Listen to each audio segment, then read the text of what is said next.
Hey everyone, thank you for joining us. And if you haven't been with us before, my name is Kendall Fisher. I'm your host and head of brand video for Oracle and NetSuite.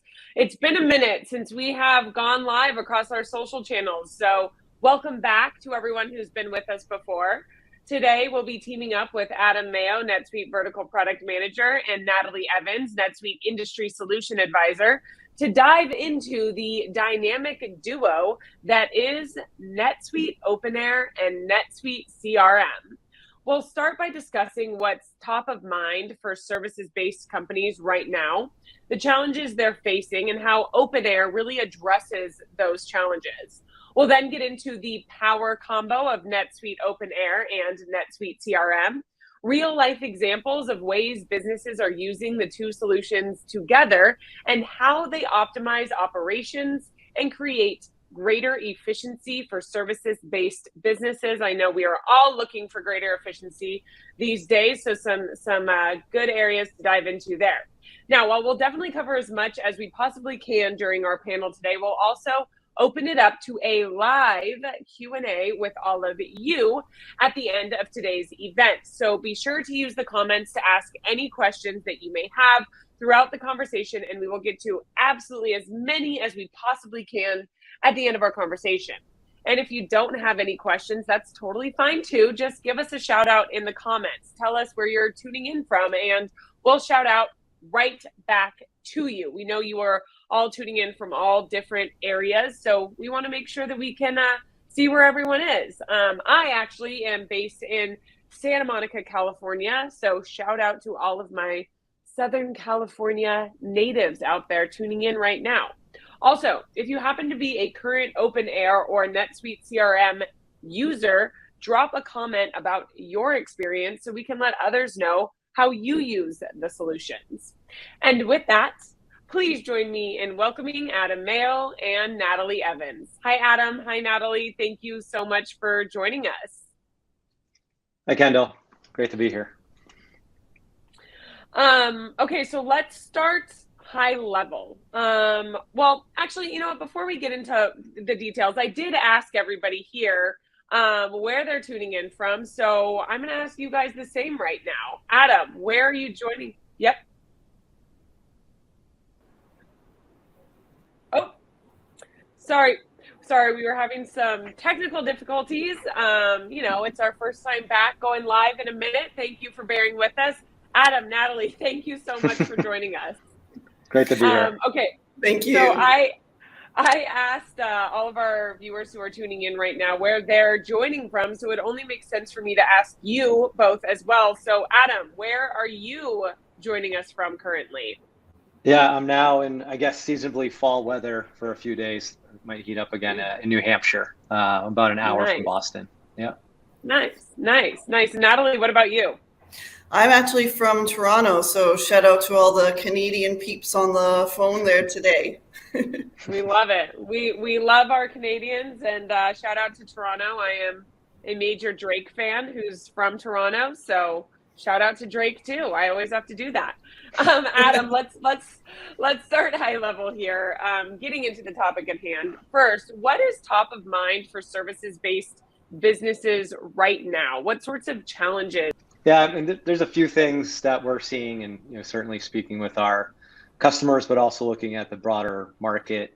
One, as you can imagine, there's still a fair amount of consolidation, through mergers, and I'm probably seeing more through acquisition. So larger services-based companies are kind of picking up some niche players within the space and kind of bringing them into the fold. And you can imagine all the challenges there. I think where we kind of see it more just being the nature of in the software SaaS business is that they're looking at how do we consolidate our systems when we bring on a new company. They might be using different tools for CRM, for professional services automation. Their team is used to it. How do we kind of pick which one's going to be right to grow for the rest of the business? And do we switch off of what we're using? Generally, they want to push on what they have, but there's definitely that analysis and awkwardness. And then also maybe systems aside, from a workforce management perspective, still seeing a distributed kind of remote mixture, hybrid approach for services companies. A lot of folks, and actually Natalie's on site today, meeting with customers. But I think there's still a lot of we're going to do delivery remote, or we're going to be working on site with customers, and how do we balance and manage that remote workforce, where previously we kind of were in the office, we knew what people were working on or what clients they were working on. How do we kind of better manage that? And then finally, still kind of dealing with the talent shortage. And I think what we see with services companies is that if they don't have enough services people to do the work, their backlog can increase. And so now they need to start evaluating. We have these deals coming in. We also have potential opportunities to work with other customers.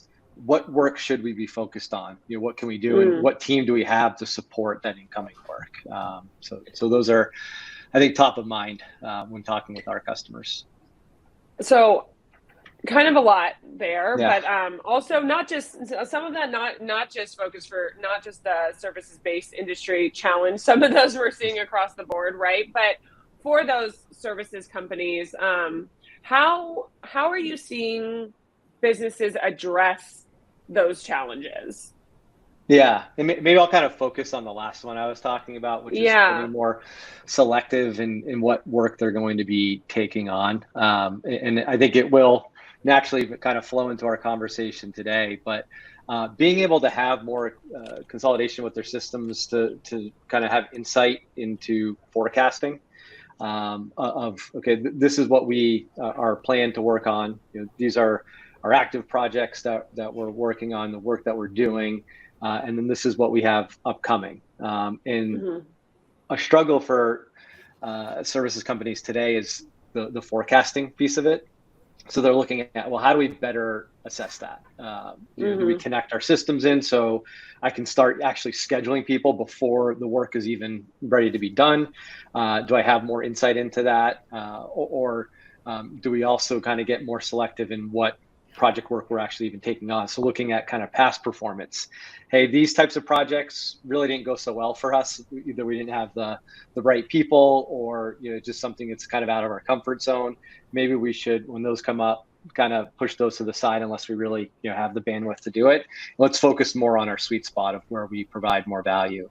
So there's kind of a looking backwards of what should we be taking on, what type of work, and then you're looking forward so that we have a better idea of do we need to bring on staff? Do we outsource some of that? How do we handle that upcoming backlog? And I would add to that.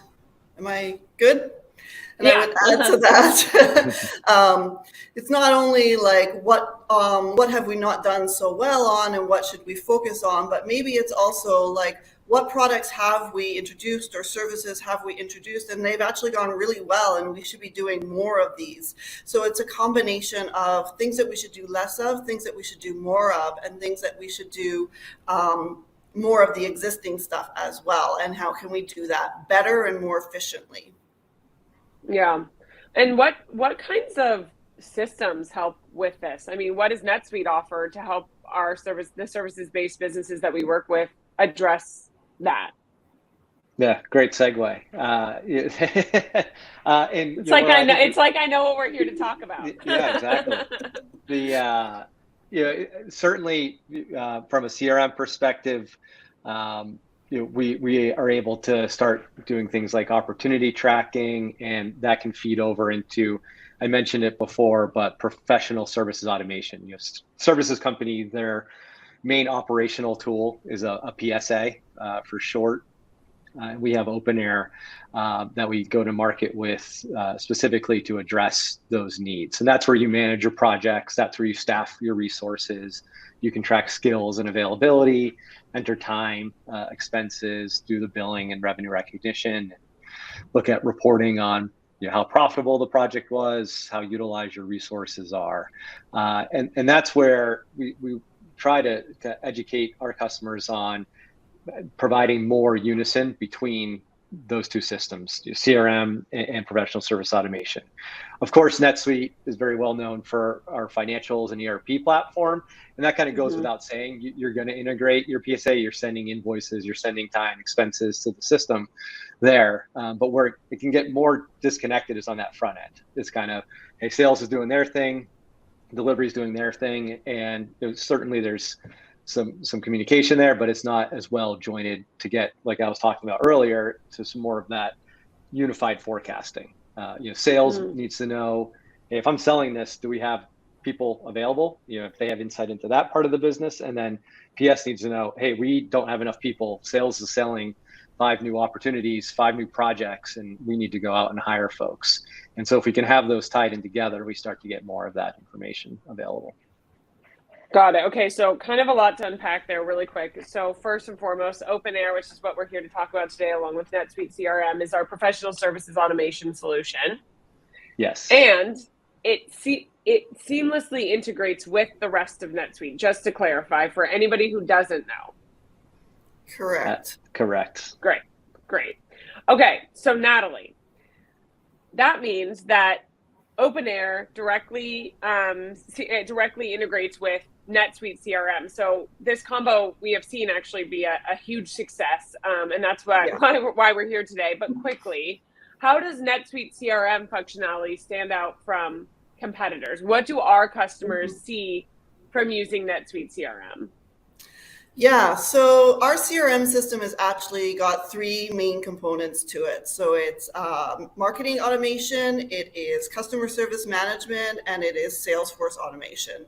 So marketing automation is around your lead management, your demand generation, your SEO, getting those leads in the door, converting them to actual paying customers, understanding the touch points to get to that point, those types of metrics and ROI on that money that you're putting out for your marketing efforts. We don't necessarily see services companies use this part of our tool a lot because services companies often are relying on word of mouth, referrals, and new business like new services that they're providing to existing customers. That doesn't mean that this part of the tool is not useful for our services customers because you can still be doing marketing campaigns to existing customers. For instance, we have a new managed service that we're offering. You could be doing a campaign to existing customers through NetSuite and understanding what your conversion rate is on those campaigns. So that's one part. Another part is the customer service management. So this would be, for instance, I have bought something from you and I want to phone in and I want to ask questions around it. I want to make a complaint around it. Internally, I need to be able to create a ticket around that. I need to be able to track all the touch points around that, all the communication. Maybe the customer is sending in some screenshots or anything like that. I need to be able to have a place to contain all that and understand how long it takes to troubleshoot and figure out what the solution is, which means I need to communicate with other people within the organization. And I need to be able to bring in people from the operations team. I need to be able to bring in people from the sales organization. And that collaboration piece within NetSuite is easy to do because all of those different pieces are already in the same system, on the same database. So it's very easy for me to say, oh, this is an issue that I need to pass on to the operations team. I'm going to put in a task for that team. They're going to be able to see all the information, all the communication. So when they phone that customer back, it's not like a brand new touch point where that person needs to gather all the information again. They already have it. Got it. Hopefully my screen doesn't keep freezing. I think it might be freezing a little bit, but I think we can still hear you, which is okay. So great. Well, hopefully it'll fix itself here in the next few seconds. And then the last piece is the most important piece actually for our services organizations, and that's the Salesforce automation piece. So this is whether it's an existing customer, whether it's a new customer, it's my opportunities, it's my contacts, it's my touch points for how I get new business in the door or get new contracts signed by existing customers. How long does it take to do that conversion? How often do I have new products that go to market, and how well do those products actually do in the marketplace? Those kinds of metrics around the ROI in terms of all the work that I've put into creating that product, which I will maybe have done in NetSuite using the PSA tool. So I understand how much that has cost me internally. And now I've productized that, put it out to market. Now I'm doing my marketing activities and Salesforce activities against that. I can see right away what my ROI is against that product. So it's not just being able to see the activities that convert into project work like Adam was talking about. It's all of those other CRM activities, all those other ROI metrics that I want to see as an organization to make sure that I am focusing my time on the right services, on the right products, and on the right customers, and being able to bring those pieces of data together to get real visibility into my business. That's great. So Natalie, Natalie and Adam, now, so again, I'm hearing what OpenAir is, I'm hearing what NetSuite CRM is, I'm hearing, about how these two work together. But for anybody who's considering maybe an outside solution for an outside PSA solution or an outside CRM, why is NetSuite OpenAir and NetSuite CRM the dynamic duo under the same umbrella? Like, why go that route instead of bringing in outside solutions? Yeah, so I'll start, and let's just talk about the idea of looking at a customer and seeing what products that we're selling to them, seeing what services we're selling to them, and then being able to communicate that to the operations team so that the operations team, the project managers, the resource managers can do their capacity planning and their resource utilization planning. So now, because I have these integrated, these two pieces of software, our CRM and our PSA, now I can see, I have 20 of these types of projects that need these types of resources in the pipeline. I don't have that many resources. I need to either move some people to different projects. I need to hire some people. Maybe I need to look at getting some consultants or freelancers in. But if I get some higher freelancers in, am I going to ruin my ratios and my targets that I have set for using internal versus external people? So I can start to understand that. I can start to have a better conversation with the sales team and the operations team to make sure that the business that I am bringing in is stuff that I can deliver and I can execute to a level of customer satisfaction that I am wanting to provide to my customers. And maybe just to add, sorry to cut you off. And to that, I think a lot about user experience, just given kind of my role here at NetSuite as well. And with NetSuite CRM, it's very much catered to a sales user and kind of what they would expect day to day. A lot of what Natalie mentioned with the benefits and their dashboard, their role is going to control that user experience. And it's very comfortable to them being in more of a CRM-based system. Flip perspective, for a services person, OpenAir is much catered to their world. It's going to have all the project details and things that they would expect and how they would navigate through. But the benefits, so we give them their personalized user experience, but then we're sharing that data. So as the PS person or consultant, I can see opportunity information fed over into the projects area, so I can know what's going on, but not having to go into the CRM world because that's not where I feel comfortable. And kind of vice versa. For a salesperson, we're feeding over the project percent complete, the margin, all the details that's what's going on in OpenAir over into the CRM, again, into that catered experience for the salesperson. So kind of best of both worlds from that perspective. Well, and to drive this point home, why is that real-time information so critical for services-based businesses, Adam? Yeah, and I'll kind of go to the salesperson or account manager, if you will. They're speaking with the customer. They're their first point of contact. Of course, generally, if something's wrong, and if they don't Mm-hmm. have visibility into what's happening with the project, I don't know what that's in a different system. That's not going to fly. You're on the phone, you're Yeah. talking to your contact. Oh, I don't know. Let me go follow up with someone. If I have that right on the customer record with a link to the project, I can see where we are. I know who the contacts are. Generally, there's going to be some sort of risk status or other updates that the PS team's provided that I have visibility into.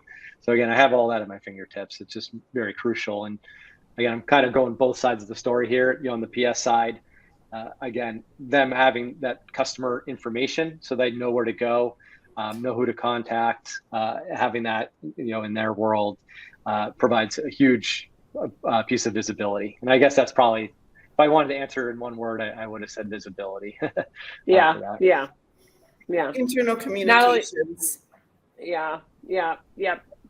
And we talked a bit at the beginning of this about some of the challenges we're seeing services-based businesses face right now. Communication being one of them, right? Between people that are virtual. I mean, a lot of people that are virtual versus in office, and personnel, hiring, all of that. Adam, how does this combination help services-based businesses overcome some of those other challenges we discussed? Yeah. One of the early challenges I mentioned was the forecasting piece, and I think it's just right. It's huge. And Natalie made a good point as well. A lot of service companies we deal with actually have two sides of the business. They might be selling products, whether it's a SaaS license or actual piece of physical equipment. And then there's services that are added on as well. And so again, OpenAir is taking care of the services piece, and that's where we're going to do our forecasting. That's where we know who's staffed to the project. We know our billing set up for those projects and what we're projecting out. And then, on the NetSuite CRM side, we have it on the products side of it. What we're selling, is it a monthly subscription, yearly? How's that going to impact revenue? And so having those tightly integrated so that we're feeding that information over. Now I have one spot to have my full forecast. I'm not having to kind of combine it into different systems and try to report on it, some sort of analytics or data warehouse, although we do offer that too if you have other third-party systems. True. But we have all of that kind of, at least that raw data that we can report off of, and I have a consolidated forecast from both sides of the business. Yeah, and we're talking a lot about customers that are service-based organizations. Maybe they have a SaaS-based business as well. But we also are seeing a lot of customers that have physical goods, products that are associated with the services as well. And now, because you have the CRM feeding that information maybe to a procurement team that is working in NetSuite. So we haven't talked about the finance team, but this can be a part of the equation as well, right? And we want to be able to see those physical products. We want to be able to order them at the right time so that our services people either have that equipment at the right time or just for our cash flow purposes. So now we have our CRM team that's selling something that has products or equipment. We have a SaaS-based license. We have services, and having some place where we can do that all together, see all that information together, see true profitability on those projects, not just with our people, but also with our equipment and other pieces of the business, is vital to be able to handle those different types of revenue streams and ensure that we are really on top of our business and being profitable. Do we have a real life example of a customer who's used these two solutions together to really overcome some of these challenges while also meeting their business goals and objectives?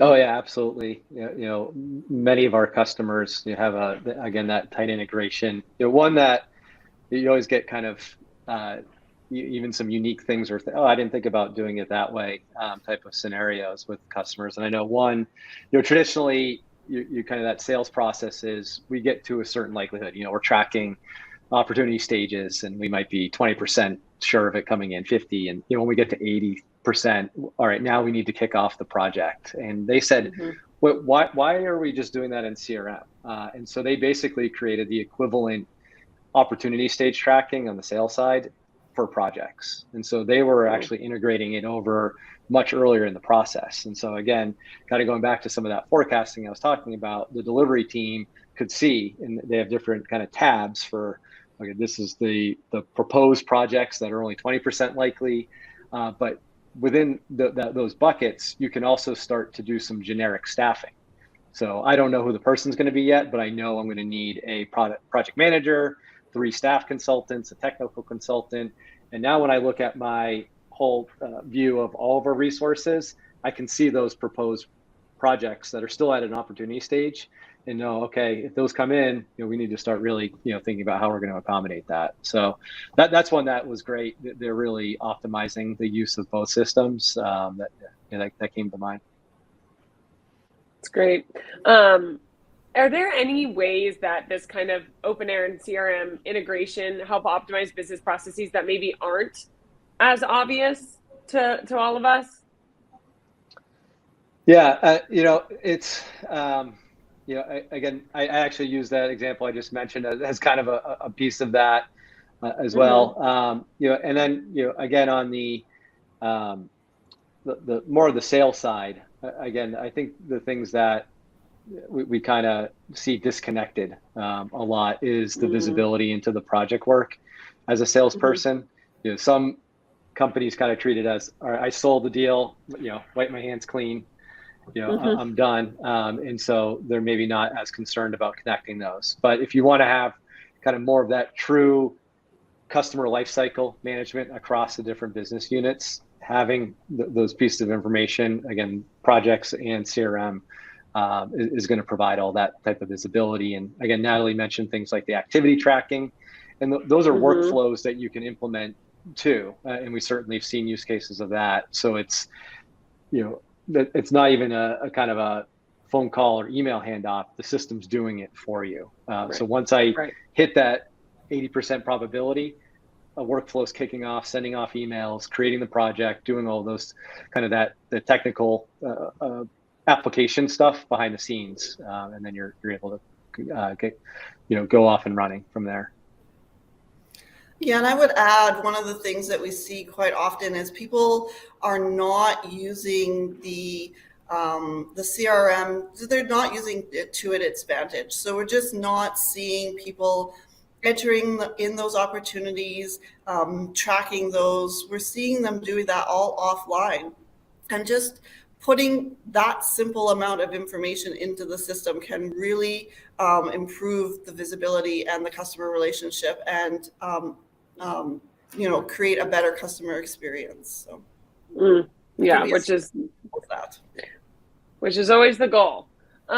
Before we open it up to a Q&A from the audience, we do have some shout outs coming in. We do have some questions coming in, but before we do that, Adam, Natalie, anything else you want to hit on before that? Anything we missed?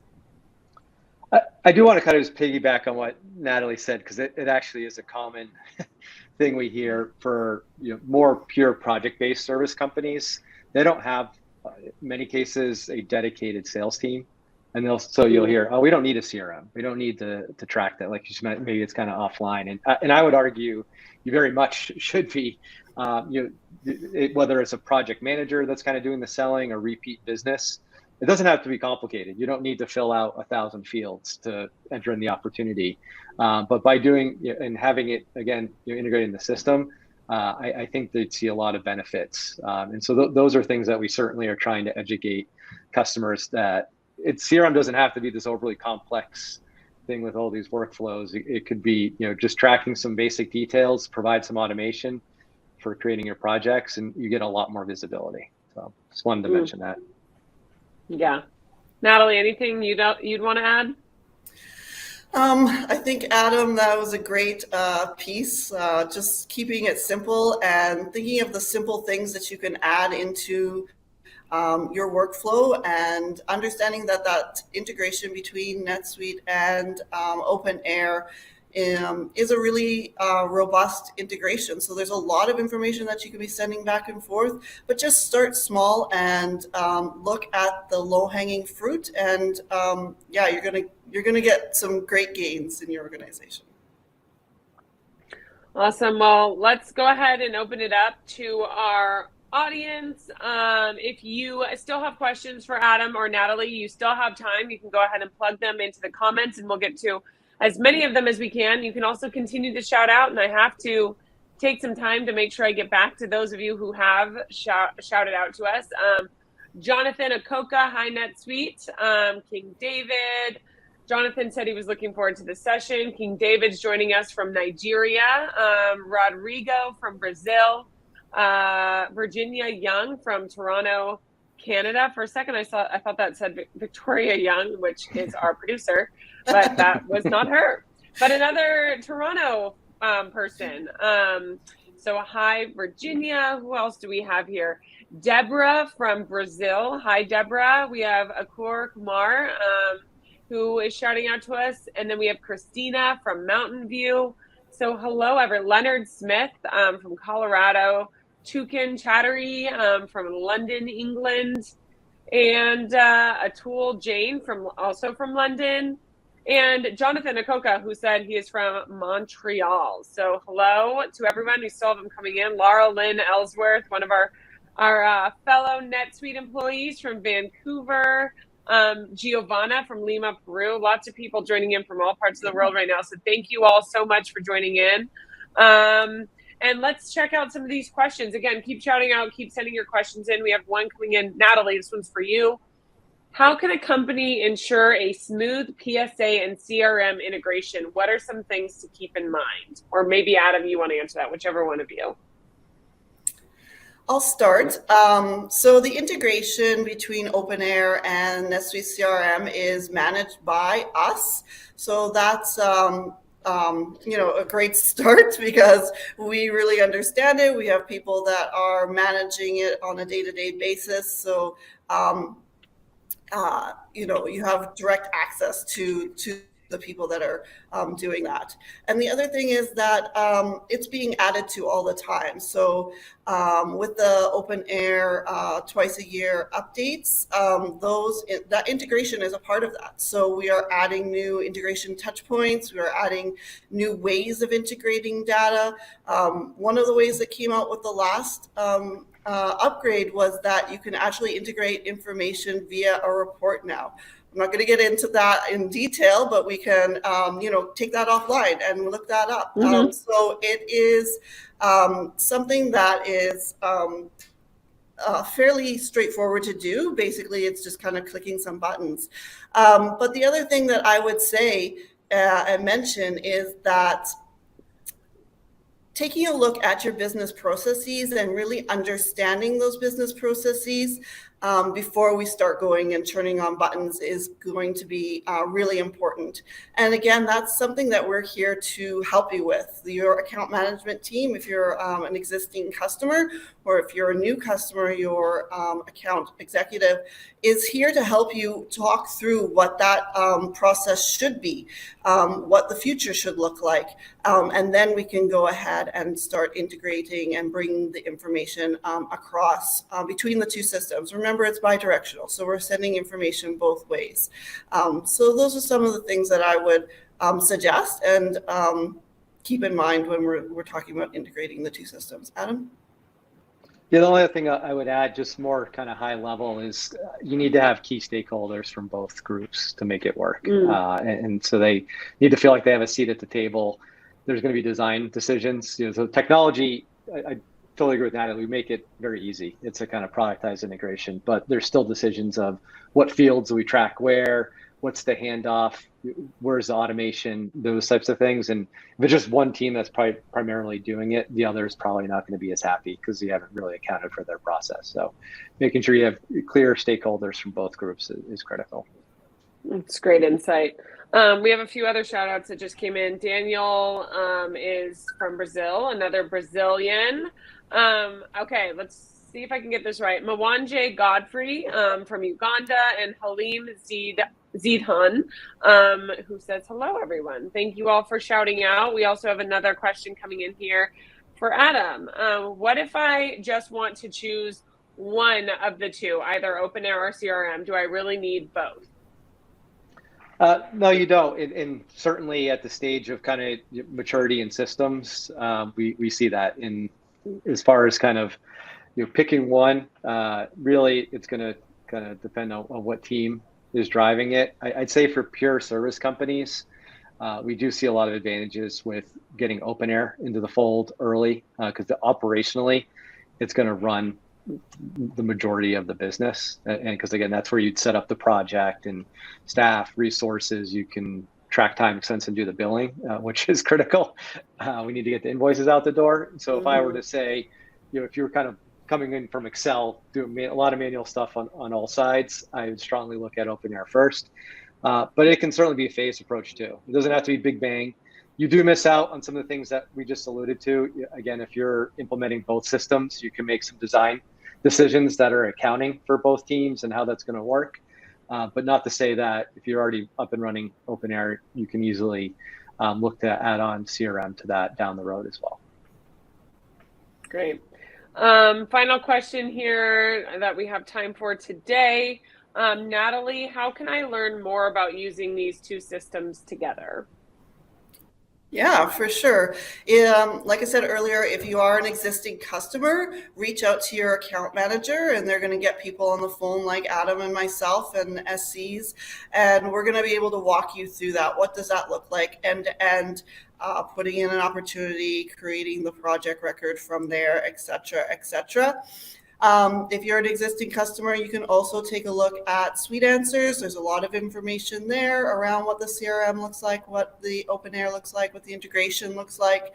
And if you're a new prospect, there is information and videos up on YouTube that you can see. There's information on our website. And of course, reach out and we're happy to put together a demo for you. Awesome. Well, thank you so much, Adam and Natalie, for diving into this today and taking the time to chat with our audience. Absolutely. Happy to do it. Thank you. As always, a big thanks to all of you, our viewers, for tuning in. If you want to learn more about NetSuite OpenAir and NetSuite CRM, we've not only provided a link in the caption, but we've also provided a few links in the comments. So make sure you go ahead and check those out. And if you don't already, be sure to give us a follow, a like, or a subscribe wherever you're tuning in from right now, whichever platform, across any of our social channels, so you never miss out on content just like this. And for now, we will see you later. Bye.